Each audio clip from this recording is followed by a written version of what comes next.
It is week 3, matchups that matter. Fantasy football strategy guide, starts and sits, flexes for every single game, going through everything that is important to set your fantasy football lineups in week 3. If you enjoy, like the video, subscribe. Only about 40% of you guys that watch these are subscribed to the channel.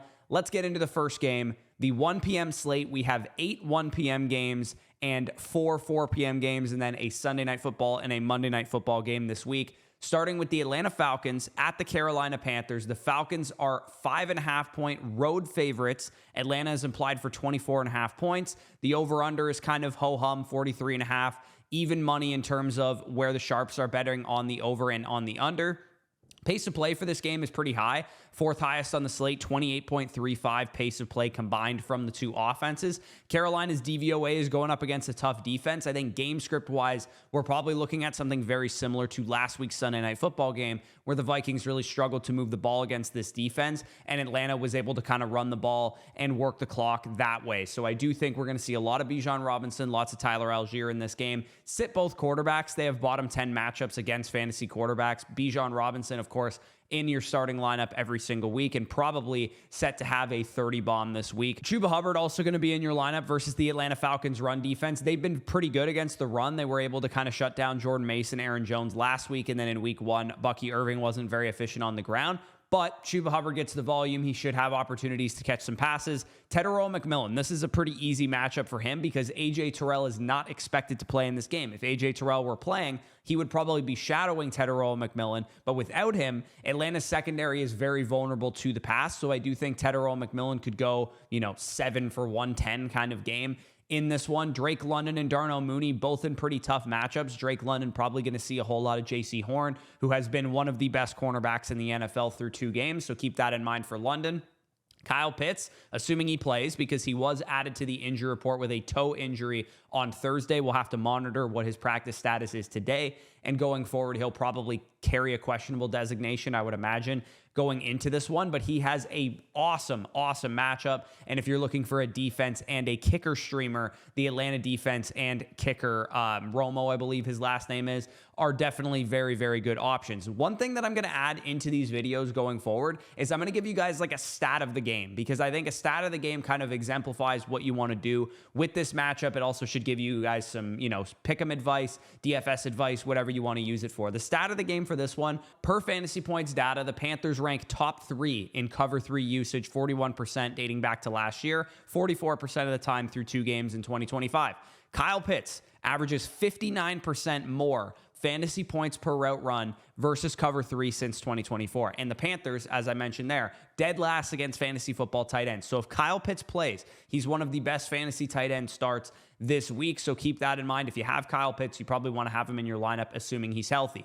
Green Bay Packers at Cleveland Browns. The Packers 7.5-point road favorites. Big time spread there for a team that is on the road. Green Bay still implied for 24.5 points. The over-under is quite low for this game, only 41.5, under catching a lot of the steam as well. The pace of play is pretty ho-hum. Of course, Green Bay's offense, a major advantage against Cleveland's defense, but Cleveland's defense was feisty. For that first half against Baltimore last week, they did hold Baltimore to minimal production, but then they kind of broke in the second half, and Cleveland probably going to have a tough time against, for my money, probably the best defense in football. Quinshon Judkins is probably the first guy that we got to talk about because he did have his debut last week, did have his first set of carries. I think you can definitely flex him in this matchup. It's a tough matchup, like I said, but he is probably going to get the volume. The Browns officially moved him up to number 1 on the depth chart on their official website. Both quarterbacks have bottom 12 matchups, so even though Jordan Love is probably a starter for a lot of you guys, I would say there might be better options on the waiver wire, and I'll talk about quarterback, defense, tight end,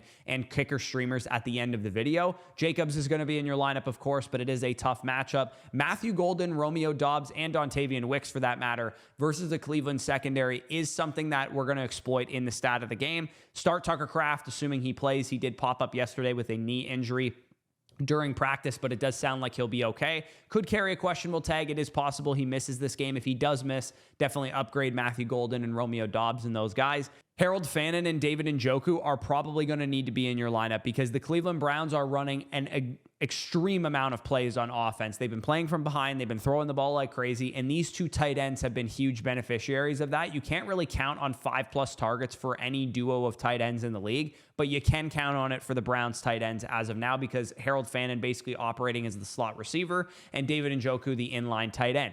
Obviously, Green Bay defense going to be an excellent streamer this week against Flacco and the Browns. Definitely opportunities for some sacks, strip sacks, pick sixes, all that kind of stuff. And you could probably play Brandon McManus, the Green Bay kicker, as well. Stat of the game for this one, per fantasy points data, no wide receiver has a higher wide receiver average separation score, aka ASS, than Matthew Golden. And now we have Jaden Reed out for this game, Tucker Kraft coming into this game banged up, and Dontavian Wicks is actually 4th in the NFL in average separation score. I think one of these two Packers receivers will be one of the bigger waiver ads on the game. If you guys are playing DFS, get them into your lineup. And I do think Matthew Golden is a great buy low candidate, knowing that Jaden Reed is out for the season or most of the season, and then Tucker Kraft is coming into this game banged up. This could be his breakout game. Definitely go and buy him. Houston Texans at Jacksonville Jaguars. Jaguars favored by 2 points right now. Jacksonville has notoriously had Houston's number, specifically at home. 44.5 point over under, the over catching some of the steam here. I do think this one could be relatively high scoring because I think both quarterbacks should have opportunities to be able to get this done. Trevor Lawrence, I think, is a good streamer. If you guys are in desperate position right now, I think you could go pick him up and play him against this Texans defense. Sit CJ Stroud versus Jacksonville. CJ Stroud just simply, because he doesn't run, because he hasn't been getting it done through the air, I don't want to mess with him in this matchup. I think if he was going to get right, it would have come against the Buccaneers last week, and he had kind of a ho-hum game in that one. Start Travis Etienne versus the Houston Texans run defense. He is inside my top 15 running backs this week, so no worries there. Sit Nick Chubb versus Jacksonville. I know Nick Chubb had the touchdown run against the Buccaneers, but legitimately, we let him score so that we could come back and win the game on that 2-minute drill, and Nick Chubb before that wasn't getting a whole lot done on the ground, and Jacksonville has been very, very good against fantasy running backs, one of the better run defenses in the league. So keep that in mind. Nick Chubb, I know he's getting the volume. I know he got some carries, but Woody Marks was involved, and Nick Chubb probably going to have a tough time on the ground. If you really wanted to get desperate with it, you could probably flex Woody Marks in this game, has an opportunity to catch some passes. Brian Thomas Jr., expected to see shadow coverage from Derek Stingley. We'll see how that affects Travis Hunter and De'Ami Brown. I do think you can absolutely flex Travis Hunter in this game, but we do want to see those routes come up a little bit. In week 1, he was at about 80+% of the routes. In week 2, that dropped below 70%. So we want to see that usage for Travis Hunter yet again, and hopefully he can connect on some more of these big plays, because in week 1, of course, J.C. Horn had that pick where Hunter could have been gone for like a 70-yard touchdown. And then in week 2, Trevor Lawrence underthrew him on a red zone target that also ended up being intercepted. So Hunter, let's get these big plays connecting. But I will say, if you have better options, he could probably stay on your bench. And then Nico Collins. Against the Jaguars in his career, I believe he's gone over 100 yards in 3 straight games against this team. Should be his get-right spot. Definitely make sure to buy him before this week if you do not have Nico Collins on your roster. Streaming Ka'imi Fairbairn, Brenton Strange, and Jacksonville's defense all seem like wise decisions. Ka'imi Fairbairn, of course, being an absolute stud. Strange has opportunities with Brian Thomas Jr. in shadow coverage, and then Jacksonville's defense against Houston will have opportunities to get after the quarterback. CJ Stroud's been sacked quite a bit. The stat of the game for this one, per PFF, the Texans had one of the worst run defense performances in week number 2 versus Tampa Bay, given expected points that the Buccaneers should have had, expected rushing yards. Apparently, there were a lot of blown assignments, a lot of blown reads on the Texans run defense. They dropped to a 28th ranked run defense grade per PFF, and Travis Etienne currently leads all running backs in the NFL with 7.1 yards per carry. So if you're looking for a bet in this one, Travis Etienne's rushing yards feels like a good one. And just in general, he is a great, great start. Bengals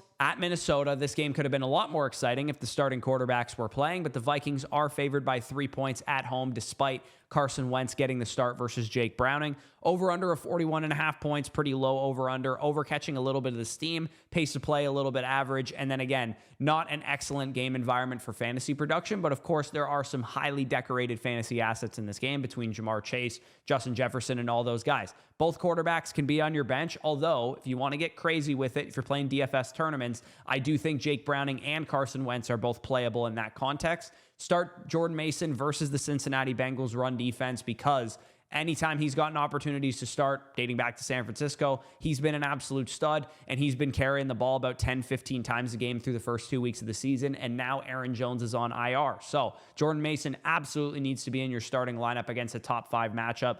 Start Chase Brown versus Minnesota's run defense. I do think he'll get his value via targets. We saw in 2023 when Jake Browning was the starter that Joe Mixon actually was a top 7 running back over that stretch, and a large part of that was because Jake Browning heavily targeted his running back position, and actually through his first 7 career games is third in NFL history with a 71% completion percentage. So Jake Browning, prone to take the check down. I think Chase Brown will have an opportunity to catch a lot of passes in this game. Start Jamar Chase and T. Higgins versus Minnesota's secondary. Jake Browning's good enough to get it done. And start Justin Jefferson versus Cincinnati's secondary. If you want to stream TJ Hawkinson, I know it's been really bad so far. He could have a bounce back performance here with a veteran quarterback like Carson Wentz who can actually get him the football over the middle of the field. And then I do think you can stream both defenses given the quarterbacks that are playing, and both kickers are probably in play as well. I think this could be a very good kicker matchup where, it's a 21-18 game and there's a lot of field goals being kicked. It's a bunch of backup quarterbacks, and I feel like backup quarterbacks like Browning and Wentz are good at moving the ball between the 20s, but things kind of tighten up in the red zone and they settle for field goals. So make sure McPherson and Reichert are definitely on your kicker menu.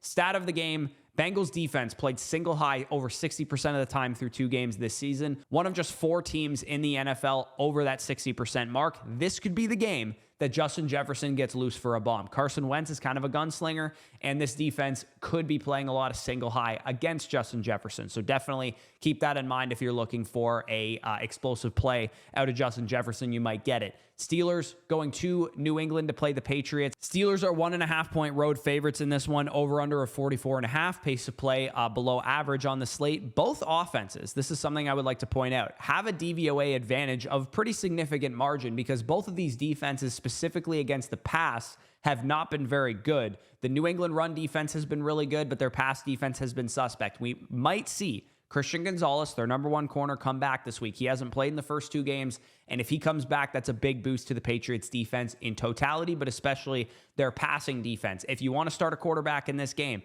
Drake May is an awesome start. Pittsburgh's pass defense has been 32nd in the NFL the last 2 weeks. You think of what Justin Fields did to them in week 1, and Sam Darnold had a nice game in week 2. Sit Aaron Rodgers versus New England's pass defense, although if you're playing DFS, he could be a unique play.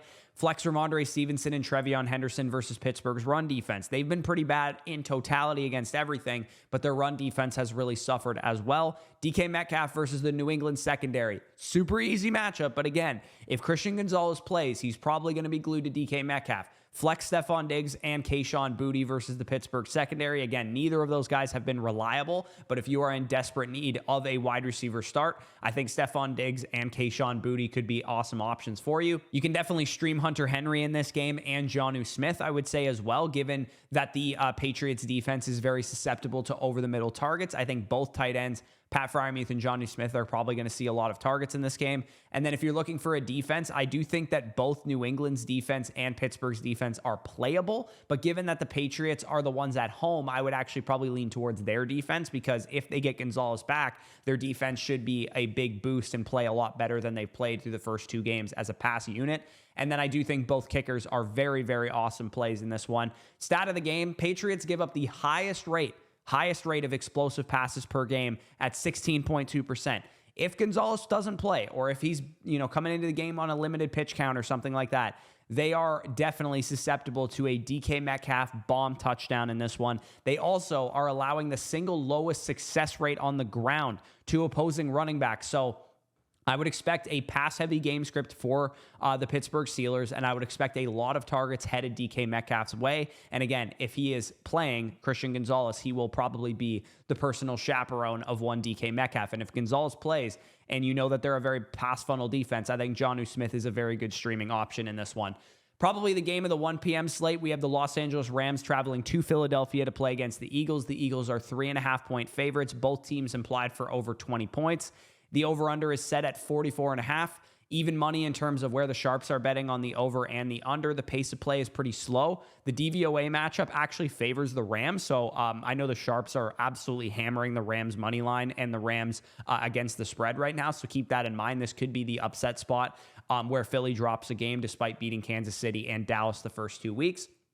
If you're looking for a quarterback, of course, Jalen Hurts is in your lineup every single week. Is a very tough matchup. The pass defense of the Los Angeles Rams has been very strong, specifically the pass rush of the Los Angeles Rams. But that could result in a lot of scramble opportunities for Jalen Hurts. If you're looking for a streaming quarterback, I think Matthew Stafford's a decent one going up against Philly's secondary. They've been kind of hit or miss, and I do think that Puka Nacua and Devontae Adams could do some damage in this one. Both running backs are in bottom 5 matchups. Kyren Williams dropping from 80-ish% of the opportunities down to 60% definitely lowers him in my kind of outlook going forward. If Blake Corum's going to be this involved, he needs to be rostered because he's looked pretty decent. And Kyren Williams, of course, if he goes down, Corum could end up being a league winner. You're going to start A.J. Brown, you're going to start Devontae Smith, and you're going to start Saquon Barkley. A.J. Brown and Devontae Smith should have an opportunity to get right in this game because the Los Angeles secondary is not the best. But it is possible that the pass rush is too much for Jalen Hurts to kind of get the ball out downfield to these guys. Devontae Adams is expected to see shadow coverage versus Quinyon Mitchell. That is a huge matchup upgrade for Puka Nacua because against number 2 wide receivers, a.k.a. the receiver who is not on Quinyon Mitchell, the pass defense of Philadelphia ranks 27th in DVOA. So I think Puka Nacua probably going to have a monster game in this one. RIP to you guys if you go up against him, but obviously good news for you if you have him. I think Dallas Goedert's a decent streamer. He is back at practice dealing with a knee injury that kept him out in week 2. If he's back, I think he's a very solid streamer in this one. And both kickers are definitely in play given the over-under of this game, the strength of the two offenses, and also, too, both of these defense tend to tighten up in the red zone. I do think a lot of field goals could be coming as a result of that. The stat of the game for this one, per ESPN, teams facing the Los Angeles Rams have recorded a minus 11% pass rate over expected. Ergo, they're choosing to run the ball as opposed to pass the ball because the Rams are much worse against the run than they are against the pass. The Eagles are dead last in football with a minus 9% pass rate over expected. Translation, here comes the Saquon Barkley carries. Here comes the Jalen Hurts carries. So if you're looking for, rush attempt props in this one, the quarterback and the running back, probably good bets for that. And again, doesn't really bode well for A.J. Brown, Devontae Smith, given that matchup, but I do think the efficiency of those two receivers could correct itself in this game. New York Jets at Tampa Bay Buccaneers. You guys can see the Buccaneers are implied for 25 points. They are 6.5-point home favorites. They will be wearing the creamsicles in this one, the 50th anniversary special. Over under of 43.5 points. The DVOA of the Buccaneers offense versus the Jets defense is a top 5 advantage on the week. You're going to be starting Baker Mayfield in this one. You're going to be starting Bucky Irving in this one. Both of them have top 10 matchups. Breece Hall actually has a pretty nice matchup against the Tampa Bay run defense. I realize that the run defense itself has been really strong, but they have been allowing a lot of receiving touches to the opposing running back position.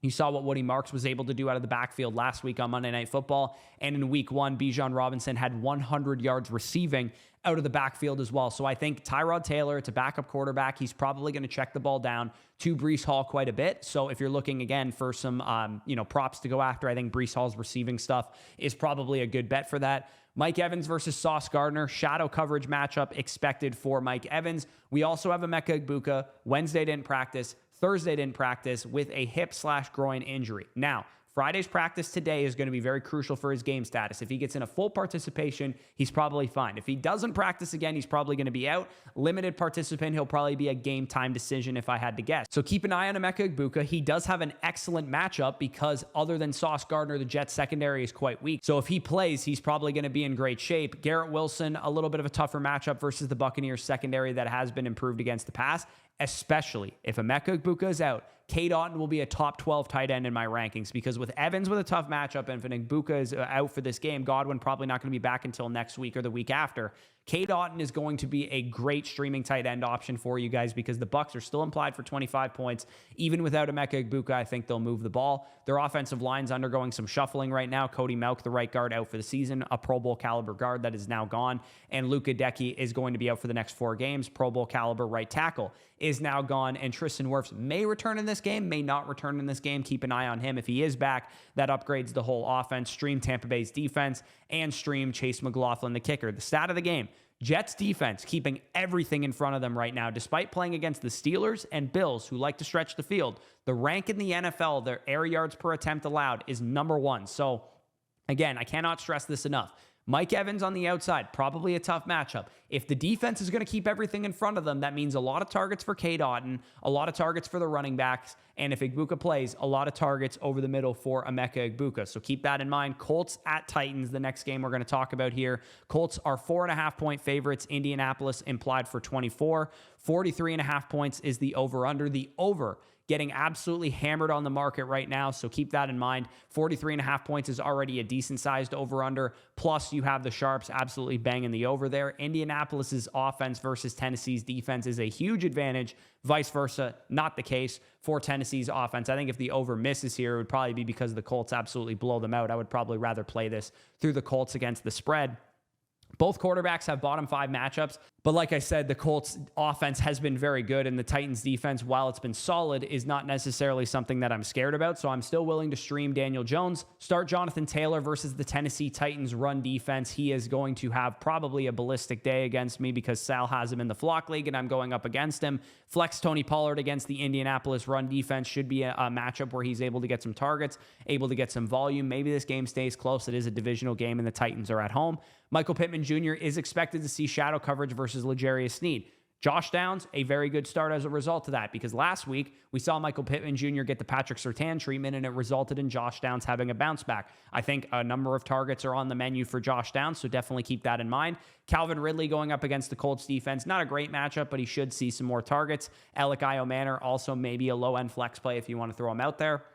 Tyler Warren versus the Tennessee pass defense. This is probably where the targets are going to go primarily, but Tyler Warren did pop up on the injury report again. Keep an eye on his status entering this game. Stream Indianapolis's defense as well. Definitely a very good option, even though they're on the road. Cam Ward, rookie quarterback, picks, interceptions and sacks, definitely possibility in this game. And then also the Colts kicker, Spencer Strader, is in mind for your streaming matchups as well. Stat of the game: the Titans are a bottom 3 defense in the following categories: explosive runs allowed, rushing EPA per play, and sack rate. Their D-line is getting bullied by the offensive lines that they're going up against, and the Colts offensive line ranks top 10 in all of those categories. So again, I hate to say this as somebody playing Jonathan Taylor, but I would expect an absolutely monster game coming from Jonathan Taylor. Probably going to string together another good one. Las Vegas Raiders at Washington Commanders. The Commanders 3.5-point home favorites. 44 points is the over-under. We do not know if Jaden Daniels is going to play in this game. They've kind of kept it hush-hush so far. If not, it is going to be Marcus Mariota. The combined pace of these two offenses is top 5 on the slate. You're going to start Jaden Daniels if he plays. Obviously, you're going to sit Mariota if he doesn't. Ashton Genty gets another tough matchup against a top 8 run defense for Washington, although we have heard whispers that the Raiders are going to want to stick to the run a little bit more and maybe give Genty a little bit more volume, so we'll have to keep an eye on that. If you guys are looking for a flex option, Bill is a decent one against the Raiders run defense. They are very, very good against the run, but Bill probably going to get the volume now that Austin Eckler is out for the season. Start Terry McLaurin, start Deebo Samuel against the pass defense. This should be a get-right spot for Terry McLaurin if I had to guess. And then Jacoby Myers, even though it's a tough matchup, he's getting the volume, and Brock Bowers still banged up right now, but you're still starting him as long as he is out there. And then Washington's defense, definitely a streaming option. They're at home. It's the Raiders. Geno Smith had a terrible game last week. And Zach Ertz, also a very good streamer. And I think both kickers are definitely in play for this game as well. Stat of the game, this is strength on strength, man. The Raiders are number 1 in the NFL in rushing EPA allowed. They are the best run defense in the NFL through 2 games. Amari and Hampton couldn't do anything against them in week number 2, and the Patriots weren't able to do anything against them in week number 1. The Commanders, as an offense, are top 3 in rushing EPA per play, success rate, and explosive run percentage. So this is a game that could be a measuring stick for Bill going forward. If he has a great game, that's excellent news. If he doesn't have a great game, that could cast some doubt on his ability to command that workload, and we'll see how much Jeremy McNichols and Chris Rodriguez are involved. 4 p.m. window, we have the Denver Broncos at the Los Angeles Chargers. The Chargers are 2.5-point favorites, and the over-under of this game is set at 46. So a nice over-under total for those of you guys looking for matchups in this game. Start Justin Herbert versus the Denver Broncos defense. They are best against fantasy quarterbacks, but I still have Justin Herbert in my top 12 because he is simply playing that well, and they are at home against the Denver Broncos here. Start Bo Nix against the Chargers pass defense. Again, the Chargers have been pretty good against opposing quarterbacks. We saw them kind of dismantling Geno Smith on Monday Night Football, but I do think Bo Nix runs enough and is a good enough quarterback that you could still throw him out there, but generally matchup downgrades to both of those quarterbacks. Amari and Hampton, I know he's sucked so much ass this year, But the Denver Broncos are a run funnel defense. You want to run the ball against them, not pass the ball against them. So even though the Chargers currently rank first in the NFL in pass rate over expected, I do think the game plan will favor more of the rushing stuff this week. The question is Najee Harris going to get way more touches than we want him to, or is Amari Hampton slated for a bounce back? Because like I said, the Raiders are a very good run defense. In week 1, he played the Chiefs, a very good run defense. I think that this could be the game that the Chargers run game in general bounces back. The question is, will that be on the back of Amari Hampton, or will that be Najee Harris getting more touches than we want him to see? J.K. Dobbins, a flex option versus the Chargers run defense, but a very bad matchup, so you definitely do not have to start J.K. Dobbins in this game because he's getting about a 50-50 workload with Tyler Beatty involved, with R.J. Harvey involved, and this is a brutal matchup for him. Quentin Johnston is expected to see shadow coverage from Patrick Surtain, so that is a matchup upgrade to Ladd McConkey, and to Keenan Allen, who I do think will see a lot of targets just in general. I think QJ gets held in check. Ladd McConkey and Keenan Allen have 10-plus targets in this game. And then Courtland Sutton, also probably slated for a bounce back, but it is a tough matchup for him. You can stream both of the kickers, Cameron Dicker and Will Lutz, in this game. The stat of the game applies to Courtland Sutton. Per Jacob Gibbs, the third most wasted fantasy points of any wide receiver in the NFL, behind Malik Neighbors and Devontae Adams, due to either uncatchable passes or to DBs winning the rep. Now, it is a tough matchup for him against the Chargers, but knowing that he's having a bunch of uncatchable targets, which Bo Nix isn't an inaccurate quarterback, that'll probably correct itself. I could say maybe confidently that Courtland Sutton is actually a decent buy low right about now. New Orleans Saints versus the Seattle Seahawks. The Seahawks are 7.5-point home favorites here. The Seahawks also implied for 24.5 points at home. 5th highest over-under steam on the slate here. Even though it's only a 41.5-point over-under, I actually really like the over in this game, as do the Sharps. 27.95 combined pace of play between these two offenses. These are two up-tempo offenses, man. That is why I like the over. You're sitting both quarterbacks, but Sam Darnold does have a good matchup, as does Spencer Rattler. Alvin Kamara versus the Seattle Seahawks run defense is the number one thing you need to know from this game. If you have Kamara, expect a big performance, because the Saints run a lot of up-tempo, which I'll get to in the stat of the game. Start Kenneth Walker versus the New Orleans Saints run defense, 23rd ranked against the run. And 2 days in a row, Wednesday and Thursday, Zach Charbonnet not practicing with a foot injury. If Kenneth Walker is alone in this backfield, maybe they use some of the other guys. I'm sure they will. But Kenneth Walker moves to a top 12 play at the running back position if Charbonnet were to be out for this game. And honestly, he's already moving up the rankings, just given that Charbonnet is coming in banged up for this game. Jackson Smith and Jigba, Cooper Kupp versus the New Orleans cornerbacks. Definitely viable plays this week. Of course, JSN was going to be in your lineup, but even Cooper Kupp is a top 45 wide receiver for me. His usage corrected itself last week, and it's a good matchup versus the New Orleans secondary. Chris Olave has great usage right now, 13 and 10 targets in back-to-back games, but this is a brutal matchup. Tariq Woolen probably going to be on him for the most part. So Chris Olave, not great efficiency probably, but I do think he could get the volume. Jawan Johnson's going to be in your lineup. He's been pretty much an every week starter at tight end so far this year, so definitely play him as a top 12 option. Seattle defense and the kicker Jason Myers are definitely in play. Stat of the game here: Saints are running the 6th most plays as an offense. Seahawks allowing the 5th most plays as a defense. We could see a lot of pass attempts, a lot of total plays ran for the New Orleans Saints. And to me, the biggest spillover for this is Alvin Kamara. Make sure he is in your lineup, and I actually really like him to get a major target total in this game. The Saints have also been the most pass-heavy offense in the NFL, 93 pass attempts through the first 2 games. I do think we're going to see quite a bit of pass volume from Spencer Rattler in this one. Dallas Cowboys taking on the Chicago Bears, going to Chicago for this one.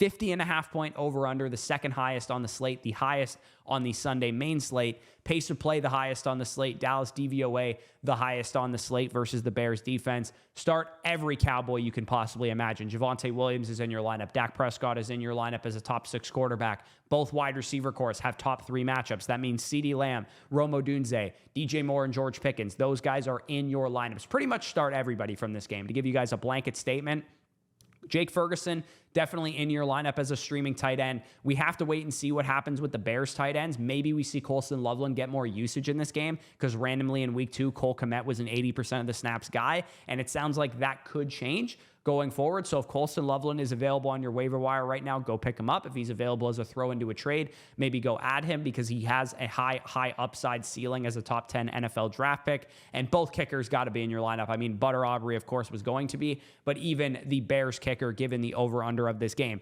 Stat of the game: 2 receivers in this game ranked top 4 in the NFL in overall expected fantasy points. So running backs, wide receivers, and tight ends included. 2 of the receivers in this game are top 4. CeeDee Lamb, obviously, behind Malik Nabers and CMC, he is number 3.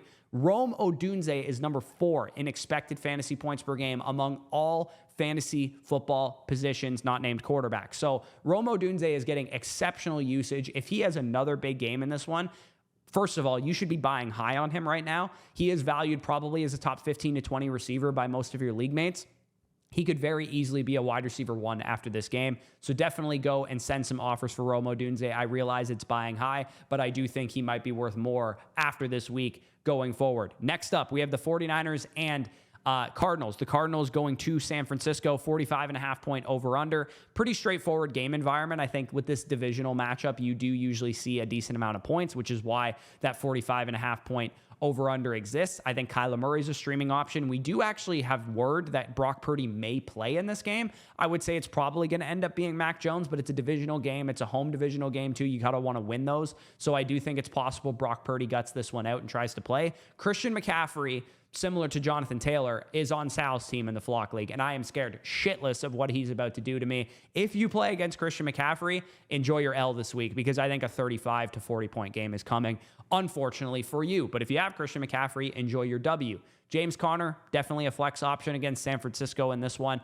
Keep an eye on Trey Benson, of course. Make sure he's rostered in your league. Start Marvin Harrison Jr. against the San Francisco cornerbacks. I realize he had a bad week last week, but J.C. Horn's playing out of his mind, and I do think we should be in line for a Marvin Harrison Jr. bounce back. And because this game environment kind of dictates that the Cardinals will need to throw, Cardinals will need to score points, I actually think Marvin Harrison's a very good buy low right about now as well. Flex Ricky Pearsall, flex Juwan Jennings versus the Arizona Cardinals defense as well. Juwan Jennings, if he doesn't play, obviously would upgrade Ricky Pearsall. And I'll get to Ricky Pearsall in a second with the stat of the game. Start Trey McBride, of course. He is obviously in your lineup every week. And I do think you can stream Arizona's defense if Brock Purdy is out against Mac Jones. And I do think you could probably stream both kickers in this game. The stat of the game for this one, the 49ers going up against the Cardinals, 82% of the time, the Cardinals play zone coverage. That's the highest clip in the NFL. Ricky Pearsall, as a rookie last year, beat zone coverage at a top 10 rate. And Juwan Jennings might be out/not ready to go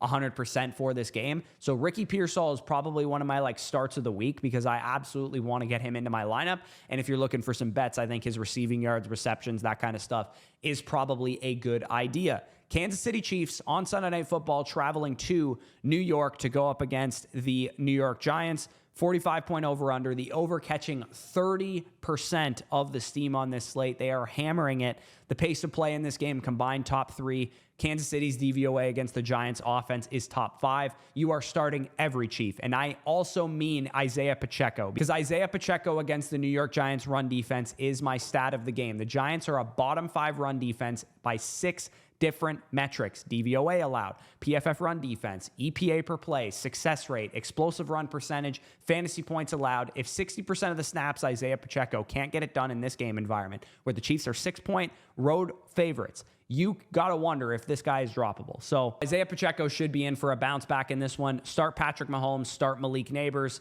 start Xavier Worthy, assuming he plays. Here's the tough thing. Xavier Worthy is going to be one that a lot of people have questions about this week, because Xavier Worthy is coming into this game with a shoulder injury. He has practiced in a limited capacity on Wednesday and Thursday. We'll see what happens today on Friday. But the tough thing about Worthy is that because he plays Sunday night, you might not have a pivot option. If you don't have Wan'Dale Robinson or somebody in the Ravens and Lions game on Monday, you might not know if you can start Worthy. I have Worthy ranked just outside my top 36 or so wide receivers. If you don't have a pivot option, then I probably would go in the direction of other options. Maybe you have a Keenan Allen, maybe you have a DJ Moore, maybe you have somebody like that. I would probably play those guys over Xavier Worthy, assuming you don't have a pivot option. If you have a Cam Scatterbu going, if you have a Wan'Dale Robinson on your bench, if you have somebody in the Ravens and Lions game that you could pivot to, worst case scenario, then I'm cool waiting on Xavier Worthy. But I would also like to see him finish the game as well and take some hits, because I am worried about that injury.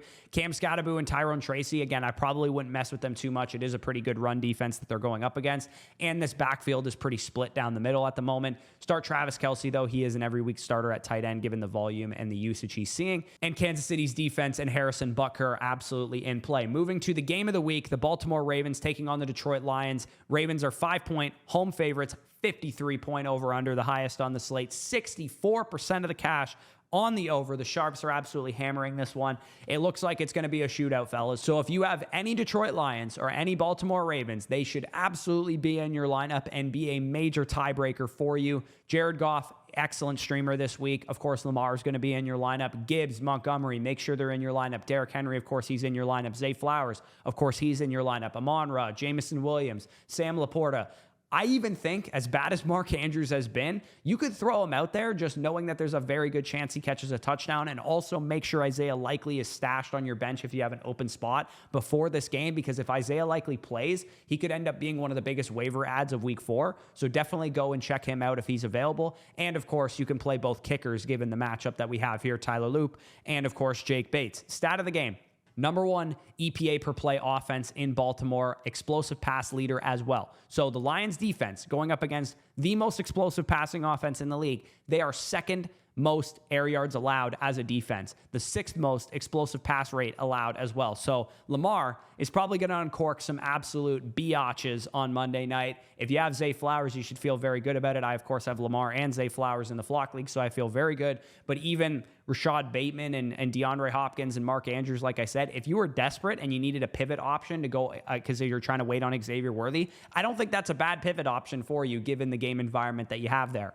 Streaming quarterbacks. If you guys want a streamer this week because you lost Joe Burrow, or maybe you just have somebody that's not working out for you, Dak Prescott against the Chicago Bears, absolute must play in that game environment. Baker Mayfield against the Jets, definitely a great play given the game environment at home for the Bucs. Caleb Williams versus the Cowboys, same game as the Dak Prescott start. Drake May versus the Steelers. Like I said, they've been absolutely brutal against the pass, and Drake May's looked very good. And then, like I said, also Jared Goff against the Ravens. Streaming tight ends, I already alluded to Kyle Pitts and how great of a play he is. Jawan Johnson, of course, in your lineup. Jake Ferguson, given that game environment, needs to be in your lineup. Harold Fannin and David Njoku need to be in your lineup given that passing matchup for the Browns. They're probably going to have to throw the ball a lot. And like I said, if Emeka Egbuka is out especially, Cade Otton's a really good start this week against the New York Jets. Top 10 defenses. Instead of doing streaming defenses and streaming kickers, I might as well just give you guys my top 10 rankings. So my top 5 defenses: Packers against Cleveland, Bills against Miami, who already played, obviously, Buccaneers versus the Jets, Chiefs versus the Giants, Vikings versus the Bengals, defenses 6 to 10,